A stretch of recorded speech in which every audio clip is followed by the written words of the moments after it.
Joining me now from New York City is Kathryn Mahoney. She's a global spokesperson for UNHCR, the UN Refugee Agency. Kathryn, what happens to these refugees once they are evacuated out of Kabul and let's say they arrive here in the United States and they have no friends and family? What happens to them at that point? Thanks, Asieh. I want to be clear here. These evacuation missions that are taking place are truly life-saving. But our role at the UNHCR, the UN Refugee Agency, we actually don't have anything to do with these evacuation flights. What we are doing is we are staying and delivering inside of Afghanistan. These flights are taking off, but they are leaving behind a large-scale displacement crisis and humanitarian emergency. And that is our role, to stay and deliver for the Afghan people who have acute humanitarian needs and need, and are desperate.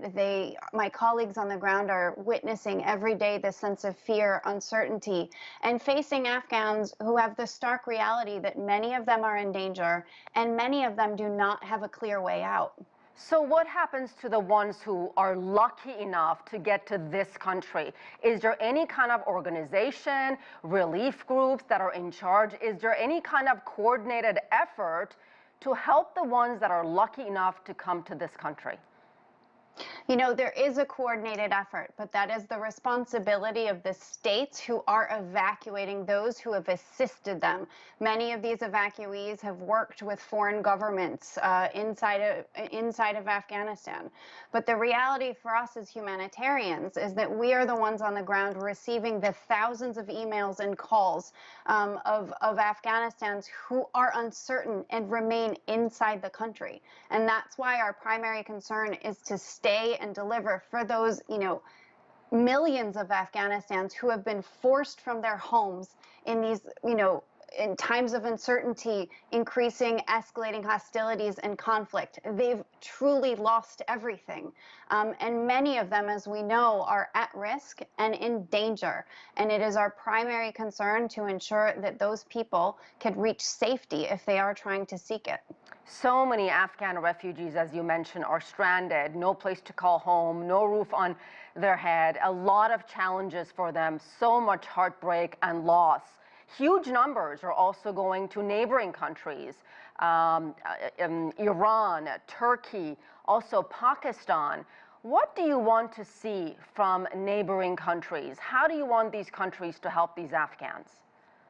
So right now, what is happening inside Afghanistan is largely staying within the borders of Afghanistan. We are not seeing a widespread cross-border movement.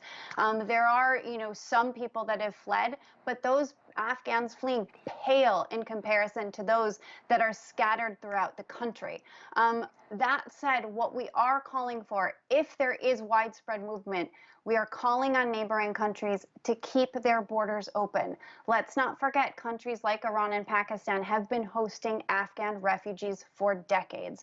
There are more than 2 million Afghans who have been living in exile in neighboring countries, and we're very grateful for those states who have welcomed them. But in the meantime, the focus remains inside Afghanistan.